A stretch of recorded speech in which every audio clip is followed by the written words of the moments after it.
And I know we've got a lot to cover, Viv, so shall we get into it? Absolutely. Shall we cover Absolutely. housekeeping first?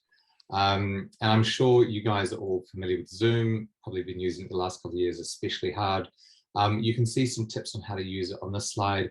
Make sure you view your viewers of the speaker in the top right-hand corner, so you can see whoever of us is speaking. And in terms of questions, we definitely encourage them. You can pop them in the chat pane or the question element. We'll be reading them as we go through. If we can, we'll answer them as we go, or we'll definitely have time for questions at the very end. My name is Charles Clark. I'm Marketing Director of BOMA and thrilled today to be joined by Viv Brownrigg of The Gap. I'm sure many of you are familiar with Viv. She's built her own accounting firm before, so she really understands you guys and your challenges. And I think on today's topic of delivering business plans to your clients is really well placed to educate us all about it. Hi, Viv. Hi, no, it's great to be here. It's a subject that I'm pretty passionate about. Well, everyone at The Gap is, of course. So, Well, look, before we get into the presentation, I know we have lots of Gappies and lots of BOMA users on here, but if you're not familiar, I suppose, with Gap and BOMA and how we work together, we've been in partnership now for quite a few years. And when we first were building BOMA, we actually said, you know, we've got our own content library, but we saw the Gap's content. We just thought, wow, this would be such an amazing addition in terms of complementing our platform and what we knew a lot of our users wanted to do, especially around the business development sort of soft skills side.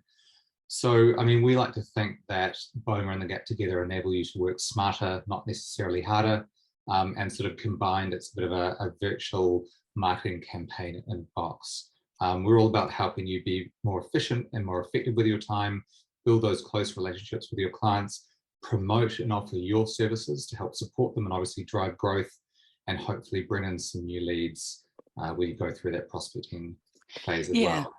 And just from our perspective, we've been in partnership for 4 years now, and we find a lot of our Gap members use the BOMA platform to push out our articles and our content pathways to promote events and advisory services.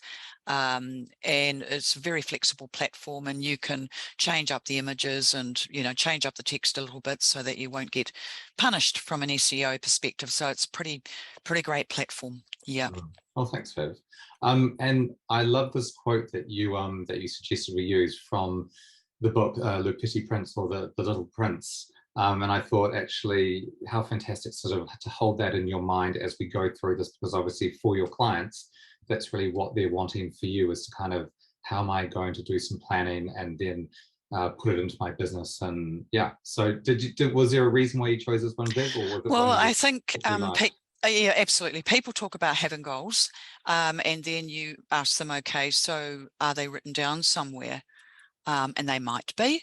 And then, you know, can you remember your goals? Maybe. Can you recite them to me? And do you take that plan out, and do you update those goals every quarter? Do you track your progress monthly? And as you start to go down that line of questioning, you find out that they don't actually have a business plan, that their goals are kind of up here and in their heart, and they're not really well rounded. There's no actions to be taken associated with the goal, and of course it's actually a wish. It's not a plan. So a simple one-page business plan on both sides, it takes those dreams out of here and out of the heart and gets the business owner to commit them to paper. And our job is just to be a facilitator and to help them to do that. It's their plan, it's not our plan, but our job is to ask the right questions and use all the tips and tricks we've got to get those goals out of the business owner's minds, because they're there. We have to extract them.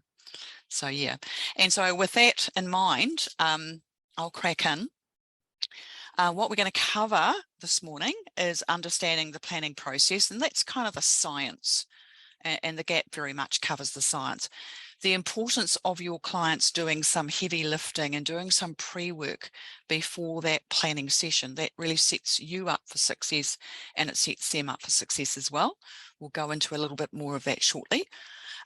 We'll talk about how you actually deliver the session, and how you start to build some facilitation skills. And that's the art. So we look at putting the structure, which is all the processes, the science, together with you learning how to facilitate, and with the art and the science together, we've got a pretty amazing amount of value that we're going to be able to add to our clients. Don't worry if you haven't mastered facilitation skills. Nobody has. We're all on the journey. I'm still on the journey.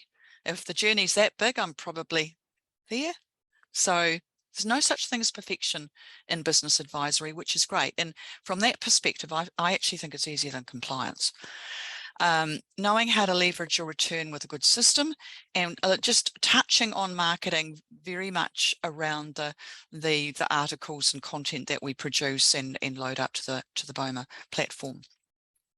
Now, before I talk about the business plan, I just want to cover this across very quickly.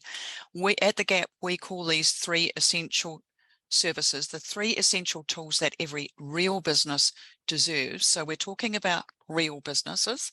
We're not talking about those micro businesses or, you know, that passionate professional who's really got a bit of a hobby on his hands. We're talking about real businesses. Every real business deserves to have an annual business plan, an annual forecast, so they can see where their profit and cash is actually going, and reports they can understand with a wraparound accountability system, which you should be able to run for them. Now, that's another word for coaching. And I know that that word coach isn't always popular with accountants because of some of the stigmas associated with it. You know, you go to a life coaching weekend retreat and, you know, you pop out on Monday and you're a coach. It's not quite like that. And notice the word annual. This is recurring, it's sustainable, and it happens every year, and that plan is updated every quarter. Before we just get into some detail, I just want to cover off some very simple rules for helping your clients develop a business plan. The first one is you must make sure that all of the owners, the directors, and this can vary from business to business, but in a lot of your mum and dad businesses, it's going to be, you know, the 2 owners, the key decision makers involved. And it's vital that those attending do pre-work by themselves without conferring with each other, and we'll talk about why very shortly. Now, if you were to ask your clients, do you have a business plan? And, you know, could we help you, or could we facilitate that with you once you've been through all of the value? And if they say to you, well, I can do it myself, I can find a nice business planning template on the internet, there's hundreds of thousands of them. And if you were to say, okay, well, that's great, that's wonderful that you're going to do that, and if you were to contact them a month later, you would probably find that they haven't done it, because it's pretty hard to do it by yourself. And we believe that the best independent facilitator to help their clients through this business planning process is the accountant or the bookkeeper. You are known, liked, and trusted by your clients. You know something about their business. You know a lot about the financial drivers in their business, and you're very au fait with the numbers. So you're in a really good position. It should be on one page. When I say one page, we say front and back. And you can capture any of that other detail in meeting minutes. There's bits and pieces that just don't belong in the business plan. They clutter the business plan. You want this really succinct business plan. And the acid test for me of a great business plan is, can you remember your goals? 3 to 5 goals, no more. Because the human being can just not cope with that many goals. Your client should share the plan. They might sanitize it. They might take some, you know, sensitive items, maybe some of the numbers out, but they should share it with their team and other stakeholders so that the team know what the vision for the business is and what we're all working towards as a common goal. You should be the business owners should be looking at that plan monthly and monitoring their progress against the plan. And they should, you know, best practice would be for them to have an accountability framework around that plan. So the plan's the framework, and every quarter they're independent accountability coach, for want of a better word, or mentor, if you prefer that word, will sit down with them either face-to-face or remotely, and they'll spend an hour updating those goals and updating the actions and just keeping them moving along and accountable for the things they said they'd do. And then, of course, every year you will do a full annual review where some of those critical challenges might have changed, some of the opportunities might have changed, for example. Now, the system is critical, and I just want to take you through this little cycle. Obviously, up here, the client has signed off the proposal. That was the easy bit. And now the planning process is underway. The first thing we need to get the clients to do, maybe 7 or 10 days out from the business planning session, and we're talking about a 4-hour business planning session, which is a process that we've got in the GAP, which works really well. We want each of the attendees to do some pre-work. That you're going to ask them some questions about their challenges, their opportunities, vision, their goals, their ideal customer, those sorts of things. And it's that pre-work that is going to form a large part of the agenda. Now, you'll have some good delivery notes by your side, and you'll know once you've done 3 or 4 business planning sessions, you won't need to refer to those. And you've got a clear agenda of the categories you're going to cover in the business planning session. And those categories of content actually match the various pieces, the components in the business plan. So it's quite an intuitive process. We've literally got a number of GAP firms who have subscribed to the GAP one day, and the following week they're doing their first business planning session. Now, that's not best practice. The best place to start, the first client you should do this business planning session on is, guess what? Your own firm, because you want to experience what it's like to get that pre-work, what it's like to be on the other side of the board table and be the client. Now, the next way you might practice that business planning session is with a couple of clients you know very well, that you've got a great rapport with, and you can say, this is a new service which we're rolling out and we would love your feedback, and you may do it at a discounted price on that basis. And that's a great confidence booster.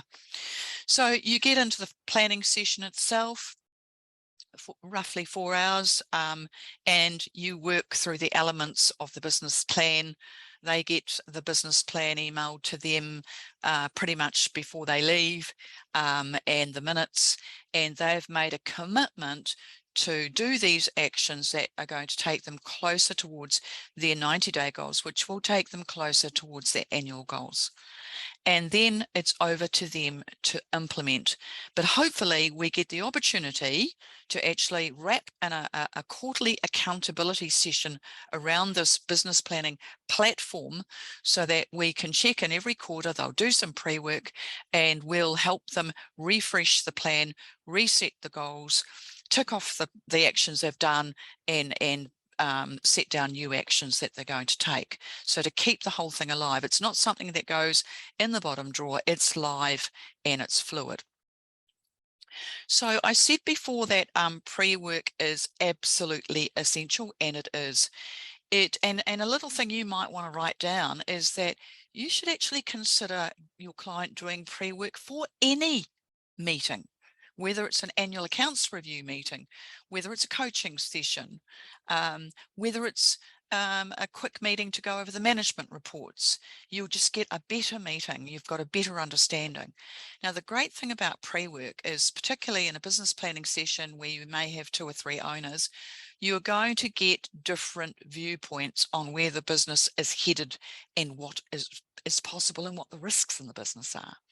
And this is going to help you spot where the owners aren't quite aligned, and this will help them to become aligned. The other important thing about pre-work is, when you've got a client, let's imagine it's a mum and dad client, you'll often find that one tends to dominate and one is a little quieter. And of course, what that means is you don't get to hear the other point of view. And I often find that it's some of the more introverted, introspective people who have the most to say, so that, you know, we really want to hear from them. We'll get deeper insights, because you won't spend the first hour in the planning session trying to figure out some of the answers to some of these basic things, which means you can get straight into the planning process, and you're going to get through much more in 4 hours. So I hope that makes sense to you all. Okay, so let's talk a little bit about your role as facilitator. So the first thing I'm going to say is that when you're facilitating a business planning session, and Charles, your video has just disappeared, so just let me know that you're still there. You Sorry, are there? yeah, still here. Yep. Oh, good. That's excellent. You weren't ducking off to the kitchen and making a tea or something. I just got back. No, I'm kidding. Oh, awesome. You were. Okay. No, I wasn't. Fabulous. No, that's fine. So your role as facilitator, first of all, this is their plan. It's not your plan. It's their voice you're listening to. It's their goals, not your goals. Regardless of what you would love them to achieve, they will view things differently. So it's really important you extract their voice and their goals, because it's their plan, because guess what? They have got to implement it. It's really important at the beginning of the business planning session that you set out your role as a facilitator. You are there to guide them and help them through the process, but it is their plan. You're not there to determine the plan for them. However, there may be times that they want your advice, that they want you to say what you would do if you were in their shoes, or they may want your opinion, or just to use you as a sounding board. And then when those moments happen, all you have to do is pop off your facilitator hat, you know, metaphorically speaking, of course, and pop on your advisor hat and say, would you like to know what I think about this issue? And then you're sort of flopping in and out of being the advisor and the facilitator, but we stick to that facilitator role. It's really important that you don't let one participant dominate, and that your pre-work is a great way of, you know, drawing things out of the quieter ones, because you can refer back to something that they said in their pre-work, ask them a question, and bring them into the conversation. I guess be prepared occasionally that there might be tears, and I'm pretty sure that everyone in the room is used to that. We've all had situations where clients have been really stressed, where they're under extreme pressure in their business, particularly in the last 2.5 years. So we're no stranger to emotion, but just be prepared for that.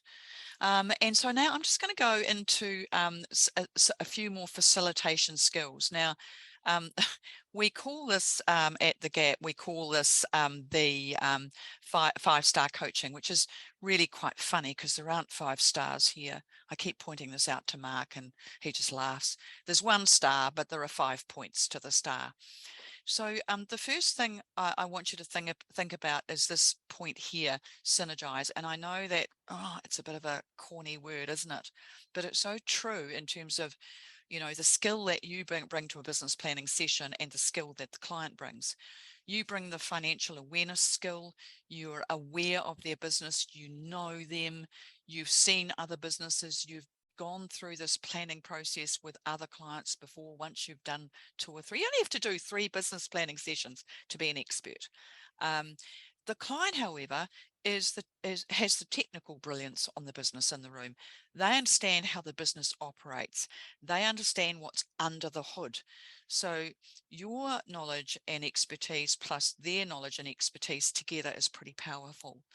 And this is why I genuinely believe that accountants, and we've got lots of bookkeepers in the fold doing running business planning sessions as well, that they make excellent facilitators for business plans, because they can spot BS in the numbers a mile off, and they understand the financial drivers. Second point is to empower the client rather than create dependency. You do not want to be giving them the answers in the business planning session. You want to extract the goals and the actions they should be taking and all of the other elements of the plan from them. And you are not in the business planning session to solve problems. You're helping them to be a better leader.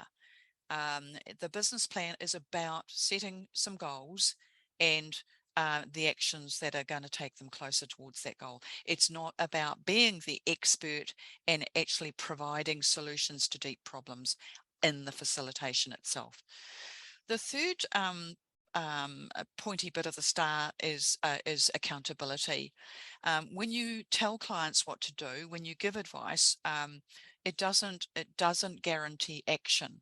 However, if you wrap an accountability framework around the business plan as a platform so that you're in touch with the client every quarter, or in some cases monthly, and you're actually having a accountability session, you're revisiting the plan, you're refreshing the goals, the 90-day goals and the actions, and acting as a sounding board, the coach, as well, then they are far more likely to actually achieve those goals, because they know they've got to front up to you, just as I front up to my personal trainer every Wednesday morning. If it weren't for Brenda, I'd probably be 10 kgs heavier, and I wouldn't feel as strong. So I do not want to be late for her. The next part of the star is root causes versus symptoms. A business planning session and being a facilitator, being a coach, is not about putting band-aids over issues that have been lurking around in the business for a long time. We actually have to get to the root cause of the problem, and to do that we ask questions. And that brings me to context before content. So to give you what I mean by that, understand what the real issue is. If you just blurt out an off-the-cuff solution, it may not address the underlying problem. So if we have a client, for example, whose gross profit margin has dropped 5 percentage points in the last year, and you're in the business planning session, don't blurt out, well, you just need to put your prices up, because that may not be the case. They may have tried that. That may or may not be possible in their industry. We need to start asking the questions as to why there has been a margin slippage, and uncovering, some of those causes. The clients will have some of the answers. So that's 5-star coaching for you. Now, in terms of some other tips and tricks when you're facilitating the 4-hour session, have a system. If you're running a business planning session in your firm for a client, and your partner is running one, and your senior accountant is running one, those clients, those 3 clients at those 3 business planning sessions should be getting a consistently good service, and it should be a consistent service rollout across the firm. And for it to be consistent, and for you to be able to teach anyone in your firm how to deliver the service, you need to have a process. And obviously we provide that to our gap firms, and it's quite detailed, the process, so that you can pick and go. It's really helpful to know 1 or 2 mindsets, and a mindset is just something you can draw on a flip chart or on a whiteboard, or present on the screen if you're running your business planning session online using Zoom. We'll talk about that shortly, so that you can represent something that they need to do differently, either as a leader or in terms of thinking how to grow the business. So an example of a mindset might be ORBED, and I'd love to know if anyone in the room knows what ORBED stands for. All the gappies should get this: ownership, accountability, responsibility, being above the line; blame, excuse, deny, being below the line, and being the victim. That's just an example of a mindset, and we've got, God, I think we've got more than 100 of them sitting in the gap. And there's 2 or 3 that you might want to use in the business planning session. Learn how to position your value at the end of the business planning session, because what you want to position towards the end of the session is accountability, and you are going to offer to be the person that holds them accountable and runs that quarterly session, so that they have to front up, they have to do a self-assessment of where they're at on their goals and how well they've done on achieving their actions. That self-assessment, which is, you know, the ultimate assessment, if you like, because you've got to front up to yourself. And you're going to help them set the 90-day goals for the next quarter and the actions they need to take. And it's actually quite a straightforward process. Be hospitable. Think about food and beverages. Think about water, iced water. Think if you're in a face-to-face environment, think about nice tea and coffee and not serving it up in the chipped mugs. And think about, you know, some refreshments. And because those things actually matter, you need to make people comfortable. Make sure they're in a comfortable space. They've got plenty of space there. And make sure you take breaks, which brings me to running business planning sessions online. Yes, and lots of our firms do that. All of our firms have been doing that flat out over the last 2.5 years, obviously, in the environment we've been in. And if you're going to run a business planning session online, you cannot run a 4-hour online session woe to go with your clients. Their attention span face-to-face is rather different to what it is online. And I'm sure you understand what I mean there. So there's a couple of ways you could do that. You could do the first 2 hours, then take an hour's break for lunch or whatever, then resume, or even better, what we found works better is doing the first 2 hours one morning and then taking that break and then getting back into it the following morning and wrapping up the business plan. When you are doing this face-to-face, you may want to think about off-site, going somewhere nice where the client can step out of their comfort zone and where they won't be annoyed by lots of interruptions in the business. Just as you get interrupted in your business when you're sitting in the seat in the actual office, your clients obviously do too. Make sure that this is a positive experience for them and share the wins, the things that they are doing really well, because they can be a bit self-effacing and a bit hard on themselves, like you can be, like we all can be sometimes. And so this is why we recommend that towards the end of the business planning session, you ask a question like, what value have you got from this session today? Can you give me 3 points of value? Because I'm going to write those down in the minutes. And we're going to share those and we're going to talk about those as we get into that quarterly accountability rhythm. That helps reinforce their learning, but it also is a great confidence booster for you, particularly when you haven't had a lot of experience facilitating these sessions. You'll be amazed the gold that your clients come up with, and that makes you feel pretty great about the work that you're doing and the value that you're providing. So make sure you do that. Okay, so what I am going to do, I am going to go into the portal. I'm not going to spend long here because I really want to get to another couple of pieces of gold, and then we want to get some questions coming through, and I can see there are a couple of questions and comments coming through. I talked before about the importance of pre-work, and I'm just going to show you what that pre-work for that 4-hour business planning session looks like. So the client's going to get this maybe 7 to 10 days before the planning session. They're going to have a week to do it.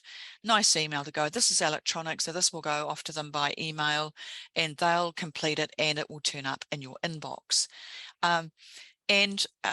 You're going to get that a couple of days before the business planning session, and your pre-work is literally to look at this pre-work. And to have your agenda ready, and that's pretty much it. And the room ready if you're doing it face-to-face. So some really good questions in here. Why does your business exist? This is all about the purpose. This is what you go to work for.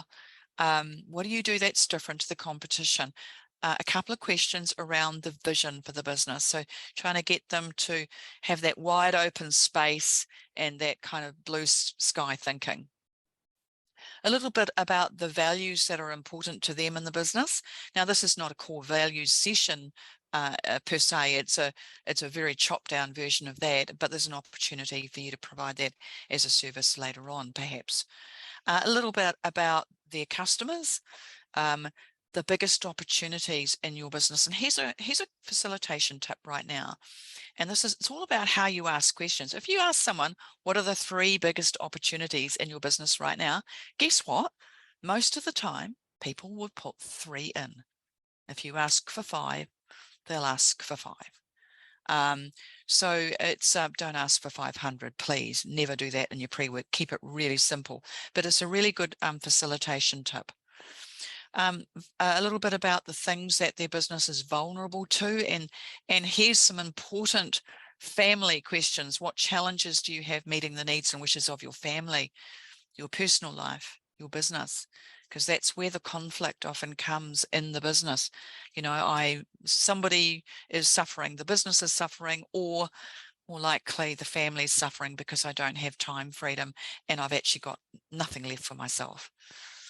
You can see that you're trying to get any pain out, and you're trying to get it into this pre-work so that the goals that the client sets are around resolving those pain points and those challenges. What are the 5 most critical challenges you need to address in the next 12 months? What are your goals on a short-term basis? Remembering this is a 1-year business plan. It'll get updated in a more full sense in a year's time. So it's not a 5-year strategy plan. And a lot of your clients do not think beyond the next year. So 5-year strategic planning is quite a different thing again. I talked to you before about having a system. And of course, you know, at the Gap, we have the process, we have the marketing processes, the selling processes, which includes all of the proposals. And I'm in the delivery section right now. So I'm really focused on delivery. I talked about having delivery notes. And if you've ever tried to put a new system, a new service in your business, if you don't have delivery notes, you can't teach anyone else how to do it. And this is the only way that we've actually been able to guide our gappies to actually delivering these services, because they've got detailed delivery notes. And I'll just zoom that up a bit so it's a bit bigger. And so you can see that these delivery notes are very detailed, and it takes you right through all of the segments of the business planning process, which actually also tie up with the components in the business plan template, which I'll show to you shortly. So welcome, thought of the day, rules of the game, outcomes expected, and then we go down into the agenda. And you know, setting it out into the various categories. And once again, those categories: purpose, vision, what you want to achieve, values, budget, those are totally consistent with the components of the business plan. So you're just literally populating the business plan with the client. And I emphasize the word with the client, not for the client.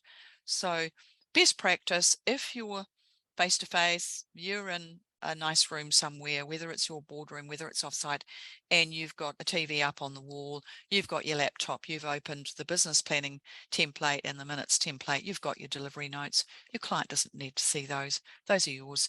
This is just my guide to keep me on track. That's all you need to say to the client. And you're actually populating the business plan, and the client can see what you're doing, so they can add input. No, I didn't quite say it like that, or that goal isn't quite right, or the time frame for that action is too tight. I need more time for that. So making sure it's their plan. You might be typing it in, but it's their plan. So taking them through the agenda, spending 20 minutes maybe talking about the purpose of the business, which is really critical in terms of identifying how they're going to be different from their competitors. And then get a bit of a vision setting exercise, and then really nailing what they want from the business. This is about what the owners want. It's about how many hours they want to work in the business, what they want to take out of the business in terms of owner drawings. It's also about, you know, the holidays that they want to take from the business. And gosh, people are starting to think about that right now.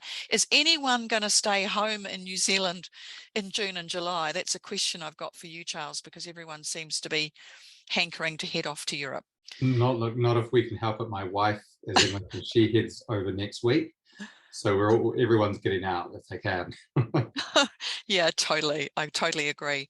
One of my dearest friends is a travel agent. She said, I could work 24/7 at the moment and I wouldn't even cope with what's there.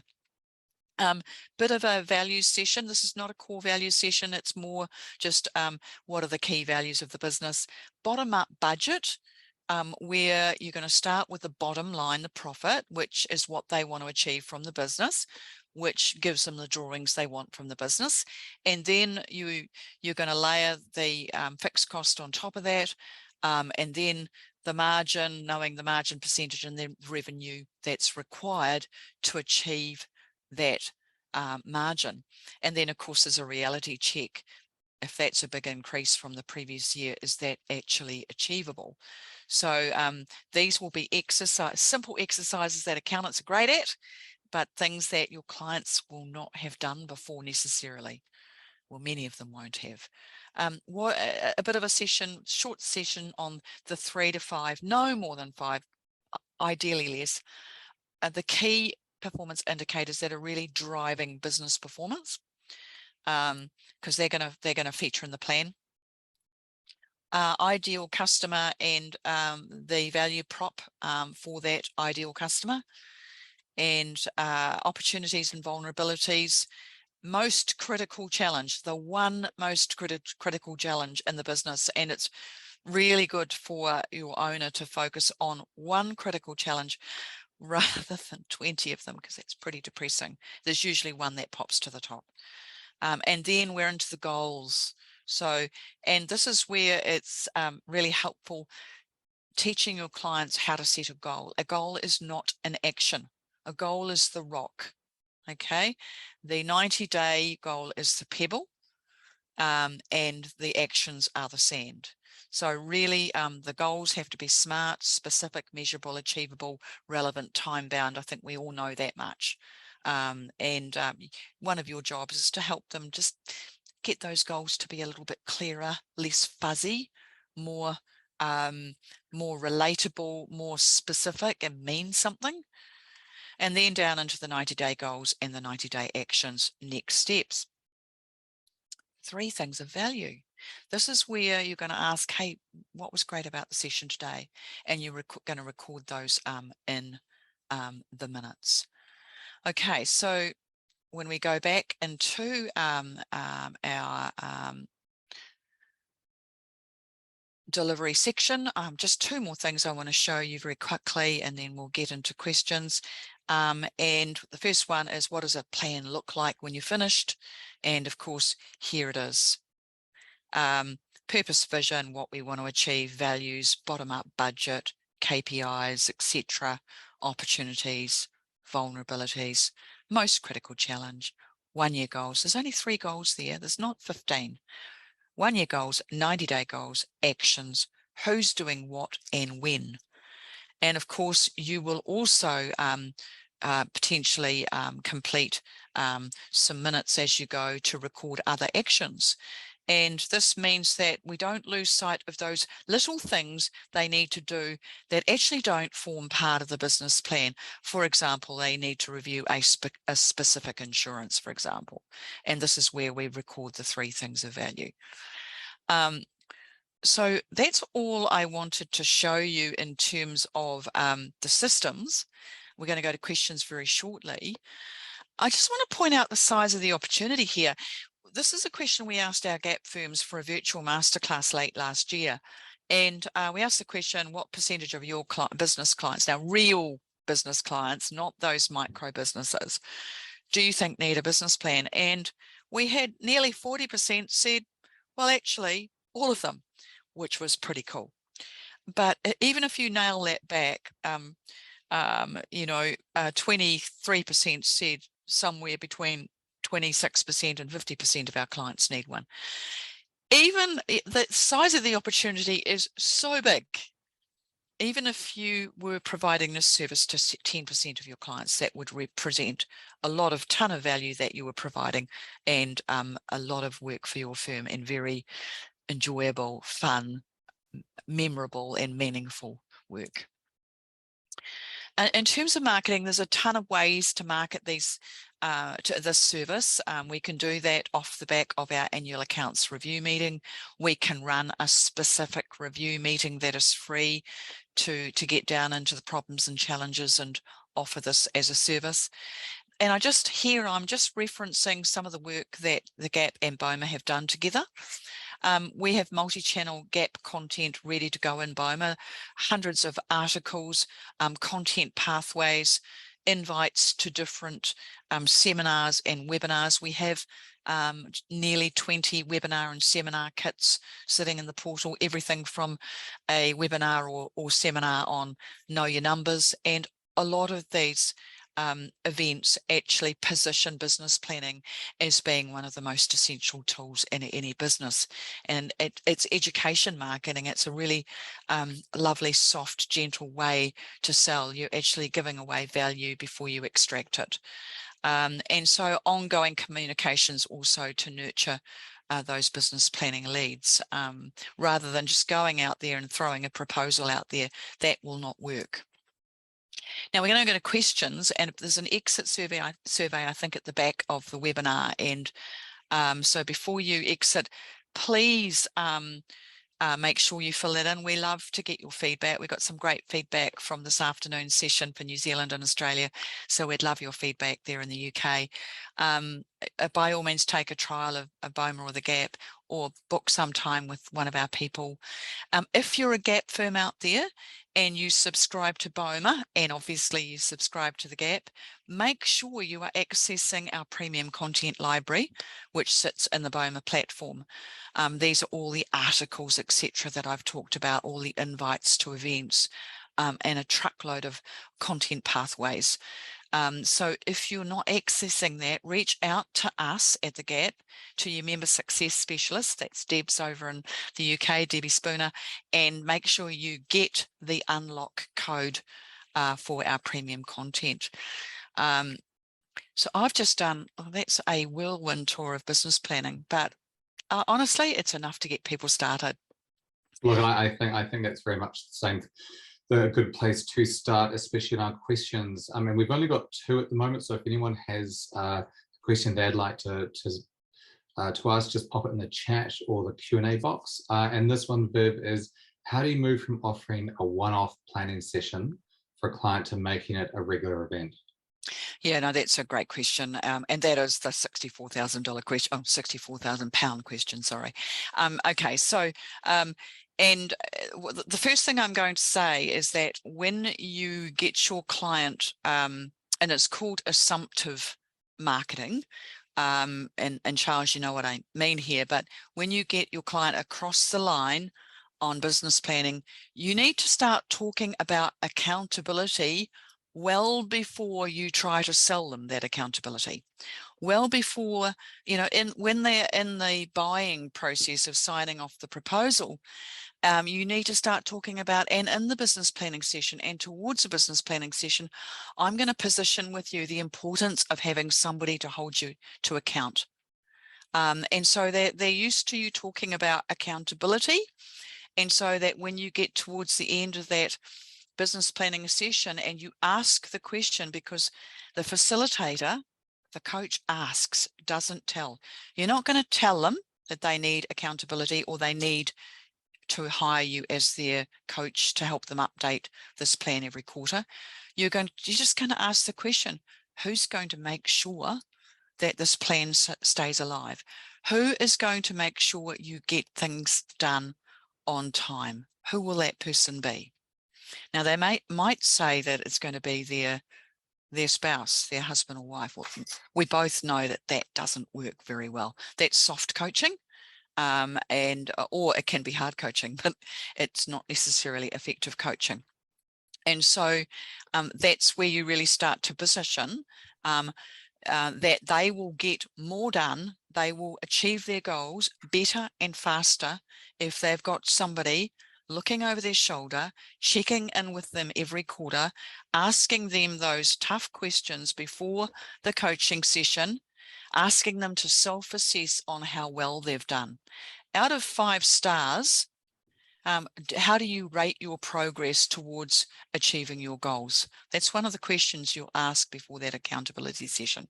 So you've actually got to position the value towards the end of the business planning session. So the value to you for let's say £300 per quarter, let's just give that as an example.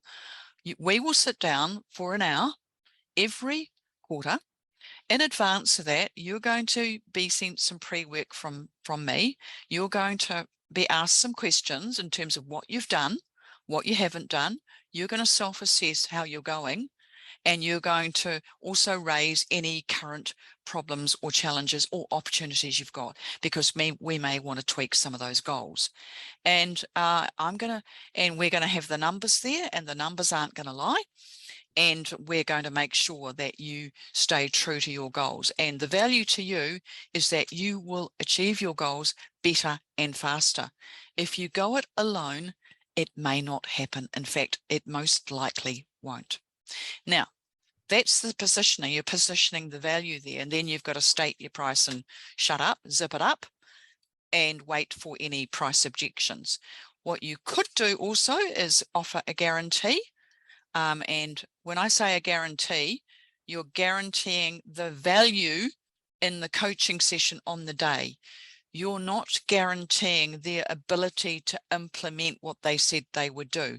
And so at the end of that coaching session, it was £300. You say, have you got, what are the three things of value? Have you had value from this session? And so they've got to stump up then and say, yes, this is the value. We've got very little evidence of, I don't know that we've got any, quite frankly, of gap firms being called on a closed guarantee like that, not an open guarantee, a closed guarantee. One more thing, this is a long answer, but it's a big question.